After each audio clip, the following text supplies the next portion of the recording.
Thank you for coming by. Thank you. Thank you. Thank you. You That good? thing is. Okay, so this is October 6th, LA Occupy. City Hall, I came in at night and I met a young lady. Her name was Courtney. I was given a tent and camped on the north side of City Hall for 3 days. Then I went to the south side. The next day was raining. One of the first people I met was Jake, a man of good things. He was sitting making an art piece made with sticks and twine, a geo-shaped cube. I came up with an idea to spray paint the cube. He liked my idea. 3 days went by. Jake came to find me to work on his piece. That made my day. The next day I got a big tarp and made a big sign, Revolt. We are the 99%. I dropped it off the 101 bridge for one night. I went back the next day to get it. Then I wrapped it around my tent. My neighbors were cool. They were two freaks that were gothic. My other neighbor was a man that played a guitar that had a little puppet man on strings. I gave him a hat that matched his little puppet man. He thought that was cool. Then I met Eric, Leslie, Luke, Ben, and Tom, and others. Eric and I had similar thoughts in a lot of ways. We were just alike. He was a younger version of me. Eric and Leslie met one late evening. Eric was doing security for the night. As Leslie was out taking a walk, they spent the whole night together as they watched the sun come out early morning underneath the stars. A friend of Leslie's, the doctor, Ben, is the man that came to City Hall, Occupy LA, with a parachute with stars on it, overlooking the view of LA Times, Wells Fargo, and US Bank. What a great time for them.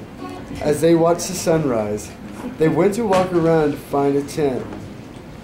With what little they had, the tent that was found was missing a few things, but they made it work and named their place Taj Mahal. I met Leslie that day. I moved my tent to Taj Mahal.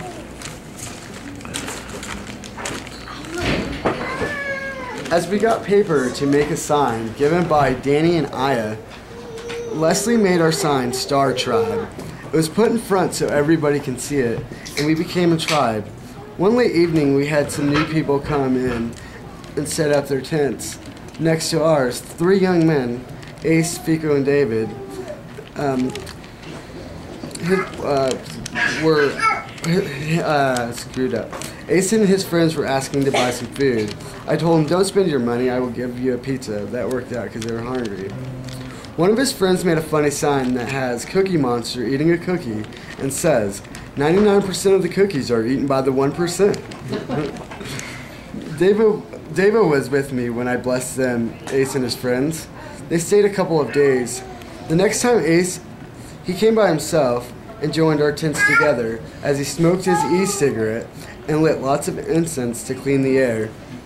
Ace and I tried to make an eco-friendly air duct by biodegradable air unit out of recyclable signs that were not being used. Great attempt, but did not work. Eric went to Long Beach to help Occupy, and he came back with some friends. One was Brandon, who was Canadian, Julie and Nathan and some others. I went walking around picking up cigarette butts, and then I met Sarah, a young hippie girl. Brandon and the others were sleeping when I brought Sarah over. I'd awakened Brandon up to meet Sarah. Sarah is also from Canada, so those two had a lot to share about, being both from Canada. Well, a few days of hanging out with each other, there was a bus going to San Diego. Eric, Brandon, and Sarah and some others that went to help Occupy there. When they came back, they brought another Canadian, Ian, that had a little cat named Pepper. Ian worked for security there for one night. There was a van going to Oakland. John we met. John, as he was getting a massage from a woman that I got a massage from as well. Well, they, as a group, they went to Oakland. Then I moved in Joe and his brother Brent and gave them their star names. Joe, Star Walker, Brent, Star Fox, Sarah, Little Star. How I got my name, late nights of staying up, watching my post, not leaving. Taylor from the Southwest chapter, president of the Love Committee. Name me Starkeeper. Starkeeper, as I watch over the children waiting for gifts as I meet Evan and his sister, Natalie. As they were walking, I see she is cold, so I let her use a hoodie. Later on, they dropped it off. A week later, they came back with supplies for me that I shared with others. It took me a while to go out, but when I did, I met the Love Tribe, where you are loved. Now keep her. Thank you. And I'll go ahead and read this poem now as well. It's fairly short. It's about a page and a half with big spaces.